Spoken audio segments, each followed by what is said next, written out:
گمشدہ افراد کے رشتہ داروں نے کچھ ماہرین کو جمع کر رکھا تھا۔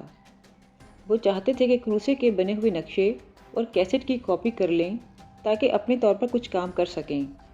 کافی تگ و دو کے بعد انہیں یہ پارسل دے دیا گیا۔ کاپی کرنے کے بعد اصل نقشہ اور کیسٹ سینٹیاگو روانہ کر دی گئی۔ ماہرین کی جماعت نے ان چیزوں کا بغور معائنہ کیا اور یہ رائے دی کہ اس نقشے اور کروسے کی گفتگو کے مطابق جہاز کو ٹالکا کے قریب ایک جگہ لیگونا ڈیل آلتو میں ہونا چاہیے۔ یہ رائے بھی سینٹیاگو بھجوا دی گئی۔ پیز ولاروو اور ڈاکٹر سیراکو اس رائے سے متفق نہیں تھے۔ کروسے کی گفتگو کا خلاصہ یہ تھا کہ یہ حادثہ کسی ساحل پر ہوا ہے یا کسی سمندر اور جھیل کے کنارے۔ قریب ہی کسی گڈریے کی جھونپڑی بھی ہے۔ تھوڑی دور ایک گاؤں ہے جس میں میکسیکو اسٹائل کے گھر بنے ہوئے ہیں۔ یہاں 1876 میں ایک جنگ بھی لڑی گئی تھی۔ اسے کچھ الفاظ اور اعداد بھی نظر آئے تھے۔ شاید اس کا مطلب یہ ہو کہ حادثے کے وقت جہاز اتنے فٹ کی بلندی پر اڑ رہا تھا۔ جہاز کا اگلا حصہ تباہ ہو چکا تھا اور دونوں بازو بھی ٹوٹ گئے تھے۔ اسے جہاز کا باقی حصہ بھی نظر تو آیا تھا، لیکن اس پر لکھے ہوئے الفاظ پڑھے نہیں جا رہے تھے کیونکہ اس ملبے پر ایک چٹان معلق تھی جس کی وجہ سے جہاز کے ڈھانچے پر اندھیرا سا تھا۔ ڈھانچے کی کھڑکیوں سے کوئی نظر نہیں آ رہا تھا اور جہاز کے اندر زندگی کے آثار مٹ چکے تھے۔ ڈاکٹر سیراکو نے اس تمام گفتگو پر سخت برہمی کا اظہار کیا اور اسے احمقانہ قرار دیتے ہوئے فیصلہ دیا کہ اگر تلاش جاری رکھنا ہی ہے تو آتش فشاں پہاڑ ٹینگوی ریریکا کے ارد گرد ہونی چاہیے، کیونکہ تمام سائنٹیفک معلومات اسی پہاڑ کی طرف اشارہ کر رہی ہیں۔ زربینو نے بھی اس سے اتفاق کیا۔ اسے بھی ٹالکا واپس جانے میں کوئی فائدہ نظر نہیں آ رہا تھا، اور چونکہ ٹینگوی ریریکا جیسے بلند و بالا پہاڑ پر مہم جوئی ان کے بس کی بات نہ تھی، تو اس نے اپنی اور سیراکو کی نشستیں محفوظ کروائیں اور مونٹی ویڈو آنے کے لیے تیار ہو گیا۔ تاہم پیز ولاروو نے فیصلے میں جلدی نہیں کی۔ وہ میڈیلون اور دوسری خواتین کو مایوس نہیں کرنا چاہتا تھا۔ چنانچہ جب سیراکو اور اس کے ساتھی واپس چلے گئے تو وہ ٹالکا لوٹ آیا۔ اس نے لیگونا ڈی آلتو پر تفصیلی چھان بین کی، لیکن کچھ بھی نہ ملا۔ 16 نومبر کو وہ بھی مونٹی ویڈو لوٹ آیا، لیکن آنے سے پہلے اس نے انتظامات کیے کہ کسی نہ کسی طور پر تلاش جاری رکھی جا سکے۔ اس نے ہزاروں پمفلٹ چھپوائے اور گاؤں گاؤں تقسیم کروا دیے۔ ان میں یہ اعلان بھی تھا کہ فیئر چائلڈ کے بارے میں اطلاع دینے والے کو بھاری رقم انعام میں دی جائے گی۔ 29 فروری کو فیئر چائلڈ کے بدقسمت مسافروں کا 17واں دن تھا جو بخیریت گزر گیا۔ وہ اب بھی سردی اور بھوک سے نبرد آزما تھے۔ ان کے جسم اور کپڑوں میں بدبو بس گئی تھی۔ زخمیوں کی حالت بھی بدستور تھی، لیکن گزشتہ دنوں میں وہ جس انتشار اور ذہنی پراگندگی کا شکار ہوئے تھے اس پر کافی حد تک قابو پا لیا گیا تھا۔ گوشت کاٹنے، اسے سینکنے، پانی پگھلانے اور کیبن کی صفائی کے لیے جو ٹیمیں بنائی گئی تھیں وہ باقاعدگی سے اپنا اپنا کام کر رہی تھیں۔ زخمی لڑکے اپنے جھولوں والے بستروں پر قدرے آرام سے سوتے تھے، اور سب سے اہم بات یہ تھی کہ انہوں نے کچھ مضبوط ترین لڑکوں کو اپنے سے الگ کر دیا تھا۔ ان کا کام آئندہ چند دنوں تک تیاری کرنا تھا اور پھر کیل کانٹوں سے لیس ہو کر اینڈیز کے پہاڑوں کو عبور کرنا تھا۔ اب ان کا رویہ بلند ہوتے حوصلوں پر مبنی تھا۔ کھانے پینے کا کام نصف النہار کے وقت ہو جایا کرتا تھا۔ برف 4:30 بجے کے قریب سخت ہو جاتی کیونکہ سورج مغربی پہاڑوں کے پیچھے روپوش ہو جاتا تھا۔ اس دن سورج چھپا تو وہ قطار بنا کر ڈھانچے میں داخل ہوئے۔ سب سے پہلے وہ اندر گئے جنہوں نے سب سے الگ سونا تھا: جوان کارلوس، پینچو ڈیلگاڈو، روک، جہاز کا مستری، اور آخر میں نیوماٹر کاٹی داخل ہوا۔ اس دن دروازے کے پاس سونے کی باری اس کی تھی۔ جو لڑکا بھی اندر جاتا اپنے جوتے اتار کر اوپر ریک میں رکھ دیتا جو دائیں ہاتھ کو بنا ہوا تھا۔ یہ فیصلہ انہوں نے اسی دن کیا تھا کہ جوتے وہاں رکھے جائیں، کیونکہ برف میں لتھڑے جوتوں سمیت اندر جانے سے گدیاں خراب اور گیلی ہو جایا کرتی تھیں۔ اس وقت سپہر ہوئے زیادہ دیر نہیں گزری تھی، لیکن پھر بھی کچھ لڑکوں نے آنکھیں مون لیں اور سونے کی کوشش کرنے لگے۔ ویزنٹین گزشتہ رات جی بھر کر سویا تھا اور آج بھی ممکن حد تک خود کو آرام دہ بنانے کی کوشش کر رہا تھا۔ وہ سامان والے حصے کے جھولے پر سوتا تھا اور سخت سردی کی وجہ سے اسے اجازت دی گئی تھی کہ وہ جوتے پہنے رکھے۔ باہر بلا کی سردی تھی، تیز ہوا چل رہی تھی اور ڈھانچے میں اسے جو سوراخ بھی نظر آتا اس کے راستے وہ اندر داخل ہو جاتی۔ وزنطین نے گدیوں کے کور سے بنایا ہوا کمبل اپنے ارد گرد لپیٹ لیا اور منہ ڈھانپ کر لیٹ گیا۔ کارلیٹوس پیس نے بلند آواز سے ایک نظم پڑھی اور باقی لڑکے آہستہ آہستہ آپس میں باتیں کرتے رہے۔ گسٹاف نکولک نے بڑی رازداری سے رائے ہارلے سے کہا کہ اگر وہ مر جائے تو اس کا خط اس کی منگیتر تک پہنچا دینا۔ پھر خود ہی بولا کہ اگر ہم سبھی مر گئے تو وہ ملبہ نکالتے ہوئے یہ خط بھی پا لیں گے اور میری منگیتر کو دے دیں گے۔ وہ مجھے بہت یاد آتی ہے کیونکہ میں اسے اور اس کی ماں کو بہت کم توجہ دے سکا ہوں۔ کچھ دیر خاموش رہنے کے بعد وہ پھر بولا، کتنی ہی چیزوں پر انسان پچھتاتا ہے، کاش میں ان کی تلافی کر سکوں۔ مدھم روشنی تاریک رات میں بدل گئی۔ کچھ لڑکے سو گئے، ان کے خراٹوں نے نیند کا ماحول پیدا کیا تو جاگنے والے بھی غنودگی کے عالم میں پہنچ گئے۔ کینیسا جاگ رہا تھا۔ وہ اپنے ذہن کی قوتیں مرکوز کر کے ٹیلی پیتھی آزماتے ہوئے مونٹی ویڈو میں اپنی ماں کو پیغام دینے کی کوشش کر رہا تھا۔ ماں میں زندہ ہوں، ماں میں زندہ ہوں۔ یہی کہتے کہتے وہ بھی نیند کی آغوش میں چلا گیا۔ جہاز میں اب مکمل خاموشی تھی۔ تام ڈیگو اسٹارم اپنی کمر میں شدید درد کی وجہ سے سو نہیں سک رہا تھا۔ وہ جیویر میتھول اور کارلیٹوس پیس کے درمیان فرش پر لیٹا ہوا تھا۔ جتنا وہ پہلو بدلتا اس کا درد اتنا ہی بڑھتا چلا جاتا، یہاں تک کہ اس نے سوچا کہ فرش کی دوسری جانب جہاز کی دیوار کے ساتھ جا کر لیٹنا بہتر رہے گا۔ اس نے دیکھا کہ رائے ہارلے ابھی تک جاگ رہا ہے۔ اس نے اسے بھی جگہ بدلنے کو کہا اور دونوں نے بڑی آہستگی سے اپنی جگہیں بدل لیں۔ رائے ہارلے منہ پر قمیض ڈالے نکولک کے کہے گئے الفاظ پر غور کر رہا تھا کہ اچانک اس نے ایک ارتعاش سا محسوس کیا اور پھر جیسے کوئی دھات زمین پر آ ٹکرائی ہو۔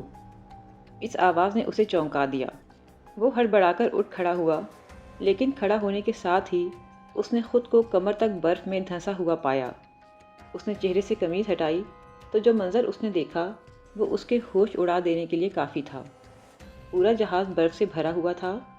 دروازے پر بنائی ہوئی سوٹ کیسوں کی دیوار گر چکی تھی اور فرش پر سوئے ہوئے تمام لوگ سامان سمیت برف کے نیچے دب چکے تھے۔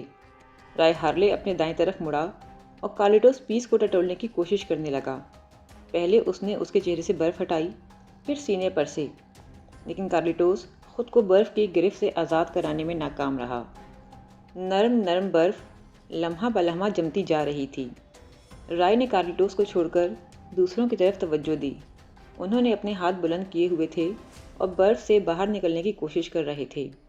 رائے خود کو انتہائی بے بس محسوس کر رہا تھا، کیونکہ یوں معلوم ہوتا تھا کہ سب کی مدد کے لیے اکیلا وہی باقی رہ گیا ہے۔ پہلے اس نے کینیسا پر سے برف ہٹائی، پھر فیٹو اسٹریچ کو باہر نکالا۔ ایک ایک لمحہ قیمتی تھا اور وقت تیزی سے گزرتا جا رہا تھا۔ کئی لڑکے برف کے نیچے دبے ہوئے تھے۔ معلق بستروں میں سے ایک پر سے وزنطین نے ہلنا جلنا شروع کر دیا تھا۔ ایشفرین بے حس لیٹا ہوا تھا اور آرترونو گویرا اگرچہ برف سے نکل آیا تھا لیکن سخت ذہنی صدمے سے دوچار تھا۔ رائے داخلے کے دروازے سے پھنس پھنسا کر اس تیزی سے باہر نکلا جیسے وہ اس ساری برف کو اسی راستے سے باہر پھینک دے گا، لیکن پھر اسے احساس ہوا کہ یہ کام ناممکن ہے۔ اس لیے پیٹ کے بل رینگتا ہوا جب دوبارہ اندر داخل ہوا تو دیکھا کہ فیٹو اسٹریچ، کینیسا، کارلیٹوس پیس اور مونچو سبیلا خود آزاد ہو چکے ہیں اور برف کھود کر باقی ساتھیوں کو نکالنے میں مصروف ہیں۔ فیٹو اسٹریچ پوشے انسیارڈی سے باتیں کر رہا تھا کہ اگر پہاڑوں کی چٹانوں پر برف تہ در تہ جمتی چلی جائے تو ایک وقت وہ بھی آتا ہے جب برف کے تودوں کا اپنی جگہ پر ٹھہرنا مشکل ہو جاتا ہے۔ تب تیز ہوا، بارش اور زلزلے کے جھٹکے سے یہ برف اپنی جگہ چھوڑ کر نیچے کی طرف آتی ہے۔ اس کی رفتار 70 سے 150 میل فی گھنٹہ تک ہو سکتی ہے۔ اس سارے عمل کو ایوالانچ کہتے ہیں۔ ایوالانچ نے انہیں آ لیا تھا۔ اسے فوراً محسوس ہو گیا کہ کیا حادثہ رونما ہو چکا ہے۔ وہ یکدم برف کے ڈھیر تلے دب گیا تھا اور باوجود کوشش کے 1 انچ بھی ادھر ادھر نہ ہل سکا تھا۔ اس نے کوششیں ترک کر دیں اور خاموشی سے امید و نا امیدی کے درمیان موت کا انتظار کرنے لگا۔ وہ سوچ رہا تھا کہ اگر وہ بچ بھی گیا تو اینڈیز کے پہاڑوں میں بچ نکلنے والا شاید وہ اکیلا ہوگا، اور ایسی زندگی سے تو موت ہی بہتر ہے۔ عین اسی لمحے رائے برف ہٹاتا ہٹاتا اس تک آن پہنچا اور اس کا ہاتھ تھام لیا۔ زندگی کی امید لوٹی تو اس نے اپنے دائیں بائیں دیکھا۔ اس کا کزن ایڈورڈ اس کے قریب ہی لیٹا تھا، لیکن اب اس کے اور ایڈورڈ کے درمیان برف کی ایک پوری سل حائل ہو چکی تھی۔ تاہم ایک سوراخ میں سے اسے ایڈورڈ نظر آ رہا تھا۔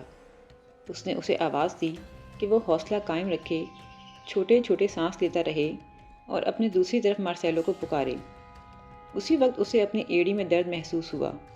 اسے انسیارٹی نے کاٹ لیا تھا، جس کا مطلب یہ تھا کہ وہ بھی زندہ ہے اور مدد کے لیے پکار رہا ہے۔ فیٹو باہر نکل آیا تو ایڈورڈ بھی جوں توں کر کے اسی سوراخ سے باہر نکل آیا۔ دونوں نے مل کر انسیارٹی پر سے برف ہٹائی تو وہ بھی باہر آ گیا۔ اس کے پیچھے پیچھے دانیال فرنینڈز اور بابی فرینکویس بھی تھے۔ سب نے مل کر ننگے ہاتھوں سے ہی برف کھودنی شروع کر دی جو تیزی سے جمتی جا رہی تھی۔ سب سے پہلے انہوں نے اپنے کپتان مارسیلو کو نکالنے کی کوشش کی، لیکن جب تک وہ اس کے پاس پہنچے وہ مر چکا تھا۔ فیٹو نے باقی لڑکوں کی کھدائی کو منظم کیا۔ وہ کبھی ایک کے ساتھ کام کرتا، کبھی دوسرے کے ساتھ، اور خیال رکھتا کہ ایک کی ہٹائی ہوئی برف کسی دوسرے کے بنائے ہوئے گڑھے میں نہ گر جائے۔ پیریڈو جہاز کے وسط میں لیٹا ہوا تھا، لیلیانا میتھول اس کے بائیں اور دانیال میپسون اس کے دائیں تھا۔ ایویلانچ آنے کی اس نے بھی آواز تو سنی، لیکن فوراً ہی اس پر برف کا پورا تودہ آ گرا۔ اسے سانس بھی نہیں لیا جا رہا تھا۔ اسے یاد آیا کہ اس نے کہیں پڑھا تھا کہ برف کے نیچے بھی زندہ رہنا ممکن ہے، چنانچہ اس نے چھوٹے چھوٹے سانس لینے شروع کر دیے۔ وہ کئی منٹ تک اسی حالت میں رہا، لیکن سینے پر برف کا بوجھ ناقابل برداشت ہوتا جا رہا تھا۔ اس کی آنکھوں کے سامنے اندھیرا چھانے لگا اور حواس جواب دینے لگے۔ اسے یقین ہو گیا کہ مرنے کا وقت آن پہنچا ہے۔ اس نے اپنے خاندان یا کسی دوست عزیز کے بارے میں نہیں سوچا، بلکہ اپنے آپ سے کہا، اچھا تو میں مرنے لگا ہوں۔ عین اسی وقت کسی نے اس کے چہرے پر سے برف ہٹائی تو اس کے پھیپھڑوں نے، جو ہوا نہ ملنے کی وجہ سے پھٹنے والے تھے، یک بارگی ایک گہرا سانس کھینچا اور امید کی شمع پھر سے روشن ہو گئی۔ کوشے انسیارٹی نے بھی ایویلانچ کی آواز سنی تھی، لیکن اس سے پہلے کہ وہ کچھ کر سکتا 3 فٹ برف کے نیچے دب چکا تھا۔ فیٹو کا پیر اس کے منہ پر جا پڑا تھا۔ اس نے اس کی ایڑی میں کاٹ لیا۔ یہی ایک طریقہ تھا یہ معلوم کرنے کا کہ فیٹو زندہ ہے یا نہیں، اور اسے بتانے کا بھی کہ وہ بھی زندہ ہے۔ اس کی یہ کوشش کامیاب رہی اور فیٹو کا پاؤں ہلا تو وہ مطمئن ہو گیا، لیکن برف اس کے اوپر جمتی جا رہی تھی۔ اس کے سینے پر اس کا دباؤ بڑھ رہا تھا اور اس دباؤ کے باعث نہ وہ سانس لے سکتا تھا اور نہ ہی حرکت کر سکتا تھا۔ وہ انتظار کرتا رہا، پھر فیٹو نے اپنا پاؤں کھینچ لیا۔ اس طرح جو تھوڑی سی جگہ بنی، انسیارٹی اسی میں موت سے بچنے کے لیے کشمکش کرتا رہا۔ بالآخر وہ اس سرنگ سے باہر نکلنے میں کامیاب ہو گیا۔ کارلیٹوس پیس کو رائے نے کمر تک برف سے چھڑا لیا تھا، لیکن برف اتنی سخت تھی کہ اس سے ہلا بھی نہیں جا رہا تھا۔ فیٹو باہر نکلا تو دونوں نے مل کر اس کے پاؤں برف کی گرفت سے آزاد کرائے۔ اس نے فوراً نکولک اور اسٹارم کو تلاش کرنے کے لیے برف کھودنی شروع کر دی، لیکن جلد ہی اس کے ہاتھ سن ہو گئے۔ اس نے اپنا لائٹر نکال کر ہاتھ گرم کیے اور دوبارہ کھدائی شروع کر دی، لیکن جب وہ نکولک تک پہنچا تو وہ بے جان ہو چکا تھا۔ افسوس یا ماتم کا وقت نہیں تھا۔ کارلیٹوس نے فوراً زربینو کے منہ پر سے برف ہٹائی اور پھر پیریڈو کو باہر نکالنے میں مدد کرنے لگا۔ پھر اس نے ڈیگو اسٹارم پر سے برف ہٹانی شروع کی۔ جلدی میں وہ برف پیریڈو کے منہ پر جا لگی تو پیریڈو نے اسے سخت سست کہا۔ کارلیٹوس نے احتیاط سے اپنا کام جاری رکھا، لیکن جب وہ ڈیگو تک پہنچا تو وہ بھی دار فانی سے کوچ کر چکا تھا۔ کینیسا پر بھی ایویلانچ کی برف یوں آ کر گری تھی جیسے کسی کیمرے کا فلیش۔ ابھی وہ اچھا بھلا تھا اور دوسرے ہی لمحے برف کے نیچے دبا ہوا تھا۔ اس کے لیے بھی سانس لینا دوبھر ہو گیا تھا، لیکن پیریڈو کی طرح وہ بھی کسی گھبراہٹ کا شکار نہیں ہوا، بلکہ اسے تجسس سا ہوا تو وہ خود سے بولا، اچھا اب تک تو میں نے جی لیا، اب پتہ چلے گا کہ مرنا کسے کہتے ہیں۔ اب ان باتوں کا تجربہ بھی ہو جائے گا جو لوگ جنت، دوزخ، خدا اور آخرت کے بارے میں کرتے رہتے ہیں۔ میں ہمیشہ سے حیران ہوتا رہا ہوں کہ آخر زندگی کی حدیں کہاں جا کر ختم ہوتی ہیں۔ چلو اب میں بھی زندگی کے آخری باب پر ہوں، لیکن جب کتاب بند ہونے کو تھی، ایک ہاتھ اس تک پہنچا اور اس نے اسے تھام لیا۔ یہ رائے ہارلے تھا، جس نے اس کے چہرے سے اوپر تک ایک سوراخ بنا دیا تاکہ وہ سانس لے سکے۔ کینیسا نے خود کو چھڑاتے ہی دانیال میپسون کو تلاش کیا۔ اس نے دیکھا کہ اس کا دوست گہری نیند سو رہا ہے، بہت گہری، کبھی نہ اٹھنے کے لیے۔ زربینو اس طرح برف تلے دبا تھا کہ اس کے منہ کے ارد گرد برف پھٹی ہوئی تھی۔ پھر ایوالانچ کے آتے ہی اس نے اپنا بازو برف میں سے گزار کر بلند کر لیا تھا اور اسے دائیں بائیں ہلاتا رہا تھا۔ اس طرح اوپر سے نیچے تک ایک چمنی سی بن گئی تھی جس میں سے وہ بآسانی سانس لے سکتا تھا۔ اوپر برف پر اس نے کارلیٹوس پیس کی آواز سنی۔ تم ہو گسٹاف؟ ہاں، زربینو چلایا۔ گسٹاف نکولک؟ نہیں، گسٹاف زربینو۔ کارلیٹوس پیچھے ہٹ گیا۔ پھر ایک اور آواز نے اس سے پوچھا، تم ٹھیک ہو؟ زربینو بولا، ہاں ہاں میں ٹھیک ہوں، تم دوسروں کو نکالو۔ روک اور مینڈیس دروازے پر کھڑی کی گئی دیوار کے نیچے دب کر ہلاک ہو گئے تھے، لیکن دو جانیں دروازے کی وجہ ہی سے بچ گئی تھیں۔ ڈیماٹر کاٹی اور پونچو ڈیلگاڈو اس دروازے کے نیچے پھنس تو گئے تھے، لیکن خوش قسمتی سے یہ دروازہ جو کبھی جہاز کا ایمرجنسی گیٹ ہوا کرتا تھا، حادثے کے وقت درمیان سے خم کھا گیا تھا اور یہ دونوں اس خم کی کوس کی وجہ سے برف کے دباؤ سے محفوظ تھے۔ وہ چند منٹ وہیں دبے رہے اور مدد کے لیے پکارتے رہے۔ انسیارٹی اور زربینو نے ان کی آوازیں سنی اور انہیں باہر نکالنے کی جدوجہد کرنے لگے۔ انسیارٹی نے ہوا میں معلق بستر پر لیٹے آرترونو گویرا سے مدد کی درخواست کی، لیکن وہ ساکت تو سامت لیٹا خالی خالی نظروں سے انہیں گھورتا رہا، جیسے وہ حقیقت کی دنیا میں نہ ہو، خواب دیکھ رہا ہو۔ پیڈرو جب چاروں طرف سے برف میں گھرا تو اس کے پاس بس اتنی ہی آکسیجن تھی جو اس کے پھیپھڑوں میں موجود تھی۔ اس نے 2-3 سانس لیے اور سوچا کہ آخری وقت آ پہنچا، تاہم اس خیال سے اس پر سرشاری کسی کیفیت طاری ہو گئی کہ اس کی لاش رائگاں نہیں جائے گی بلکہ اس کے ساتھیوں کو زندہ رہنے میں مدد دے گی۔ اس خیال کے ساتھ ہی وہ اپنی دانست میں جنت کے دروازوں پر جا پہنچا تھا کہ اچانک کسی نے اس کے چہرے پر سے برف ہٹائی اور وہ اسی فانی دنیا کی طرف لوٹ آیا۔ جیویر میتھول اپنا ہاتھ باہر نکالنے میں کامیاب ہو گیا تھا، لیکن جب باقی لڑکے اس کی مدد کو آئے تو وہ چلایا کہ اسے چھوڑ کر لیلیانا کو بچانے کی کوشش کریں۔ جیویر کا پاؤں اپنی بیوی کے جسم سے چھو رہا تھا، لیکن وہ اس کی مدد نہیں کر سکتا تھا۔ اسے خیال آیا کہ اس کا سانس گھٹ رہا ہوگا۔ وہ چلایا، لیلیانا، کوشش کرو، باہر نکلو۔ اچھا ٹھہرو، میں آتا ہوں۔ وہ جانتا تھا کہ لیلیانا 1 یا 2 منٹ تک تو سانس لے ہی سکتی ہے، لہٰذا اس کا حوصلہ بڑھا رہا تھا، لیکن برف کے اوپر جو لڑکے برف کھود رہے تھے ان کا وزن اس کے سینے پر پڑ رہا تھا۔ وہ فطری طور پر اپنے اپنے دوستوں کو باہر نکالنے میں مصروف تھے، یا پھر ان لڑکوں کو جن کے ہاتھ برف سے باہر نکلے ہوئے تھے۔ جیویر جیسے لوگوں کو جو سانس بآسانی لے سکتے تھے انہوں نے وقتی طور پر نظر انداز کر دیا تھا، اور ظاہر ہے ان کی باری تو سب سے آخر میں آنی تھی جو نظر سے ہی پوشیدہ تھے۔ لیلیانا بیچاری برف تلے پڑی تھی اور صرف جیویر کا پاؤں اسے چھو سکتا تھا۔ جیویر چیختا رہا، بیوی کا حوصلہ بڑھاتا رہا، اسے کہتا رہا کہ آہستہ آہستہ سانس لے۔ پھر زربینو نے اسے نکالا تو دونوں مل کر لیلیانا پر سے برف ہٹانے لگے، لیکن جب وہ لیلیانا تک پہنچے تو وہ آخری ہچکی لے چکی تھی۔ جیویر نے اسے دیکھا تو تیورا کر برف پر ہی گر پڑا اور زاروں قطار رونے لگا۔ اسے صرف اتنا یقین تھا کہ وہ لیلیانا جو زندگی بھر اس سے وفا نبھاتی رہی اب جنت کی فضاؤں سے اسے تک رہی ہوگی۔